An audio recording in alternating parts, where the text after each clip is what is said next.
نبی کریم صلی اللہ تعالی علیہ وسلم کے نا کچھ صحابہ اللہ کی محبت کے شوق میں حضور کی بارگاہ میں حاضر ہوئے. انہوں نے آ کے عرض پتہ کیا کیا؟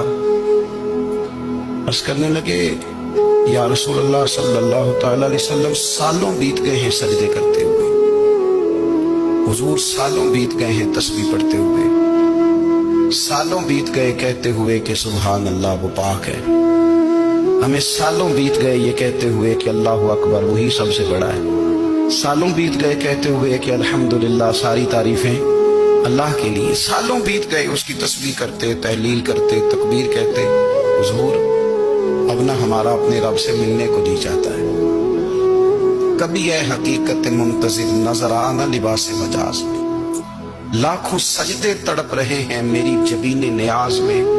اور اقبال کہنے لگے کہ تیرے عشق کی انتہا چاہتا ہوں، تو میری سادگی دیکھ کیا چاہتا ہوں، میرا ذرا سا تو دل ہے مگر شوق اتنا، میں وہی لن ترانی سنا چاہتا ہوں. میرا بھی دل کرتا ہے کہ اللہ میں تجھے کہوں میں تجھے دیکھنا چاہتا ہوں جس طرح حضرت موسیٰ کلیم علیہ السلام نے کہا تھا، اور تو مجھے کہے کہ لن ترانی تو نہیں دیکھ سکتا، ذرا سا تو دل ہے مگر شوق اتنا، میں بھی وہی لن ترانی سنا چاہتا ہوں. پھر کہنے لگے بھری بزم میں راز کی بات کہہ دی، بڑا بے ادب ہوں سزا چاہتا ہوں. دیکھو سب لوگوں کے بیچ ہی میں نے یہ کہہ دیا.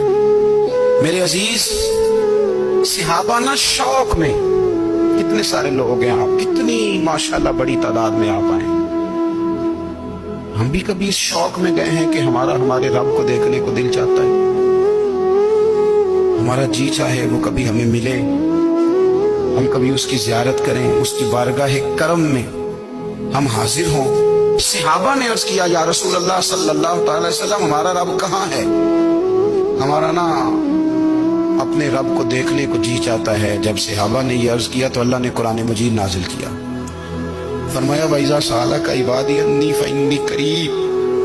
محبوب جب میرے بندے آپ کی بارگاہ میں آ کے میرے بارے میں پوچھے نا تو ان سے کہہ دینا میں ان کے قریب ہی ہوں، قریب ہی ہوں. دلیل کیا ہے؟ یہ جب بھی مجھ سے دعا مانگیں گے میں ان کی دعاؤں کو قبول فرماؤں گا، میں ان کے قریب ہوں، میں ان کے قریب ہوں. یہ جب بھی دعا مانگیں گے نا میں قبول کروں گا، میں ان کے قریب ہوں. اللہ تبارک و تعالیٰ کے بندے اللہ سے محبت کرتے، رب کی بارگاہ میں جھکتے، اس کو اپنے دکھ سناتے، اس کے پیارے محبوب صلی اللہ تعالی علیہ وسلم کا وسیلہ لے کے اس کے حضور حاضر ہو جاتے، پیشانیاں سجدوں سے روشن ہوتی. ہم نہ ہر چیز کے لیے وقت نکالتے ہیں، ہر چیز کے لیے، لیکن عبادت کے لیے وقت نہیں نکالتے. ہر شے آباد ہے، ہر شے، ہماری فیس بک بھی آباد ہے، واٹس ایپ بھی آباد ہے، ہمارے ٹویٹر بھی آباد ہیں، ہماری ہر چیز آباد ہے. سب سے کم آباد ہمارا مصلی رہ گیا ہے، سب سے کم. وہ لوگ اب ڈھونڈنے سے ملتے ہیں جن کی بغل میں مصلی ہوتا تھا. میرے بھائی آپ کتنا کو دنیا کے پیچھے بھاگو گے تھکا دے گی، کتنا دولت کے پیچھے بھاگو گے تھکا دے گی. آپ جب اپنی زندگی میں جمع تفریق کرو گے نا تو مرتے وقت احساس ہوگا کہ سارا کچھ تو لوگوں کے لیے کیا، اپنے لیے تو کر ہی کچھ نہیں سکے.